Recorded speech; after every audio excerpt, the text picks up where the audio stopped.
आपण इक्विटी आपल्या कंपनीची कोणाला द्यायची हे समजणं खूप इंटरेस्टिंग आहे आणि त्याचं कॅल्क्युलेशन मी तुला समजून सांगतो.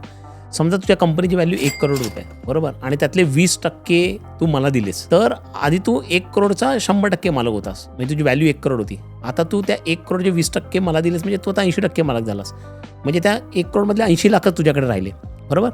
आता या कंपनीची व्हॅल्यू ज्यावेळी 1 करोडवरनं 1 करोड 25 लाख होईल, त्याचे 80% म्हणजे 1 करोड.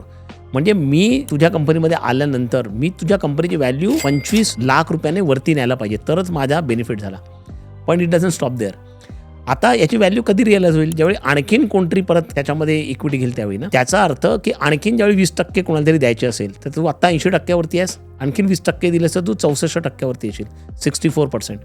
तर तुझी जुनी जी व्हॅल्यू होती 1 करोडची, ती परत शाबूत ठेवण्यासाठी आता कंपनीचं व्हॅल्यू तू कॅल्क्युलेट केलंस तर 100 भागिले 64% म्हणजे 160 लॅक्स, 1 करोड 60 लाख होतं.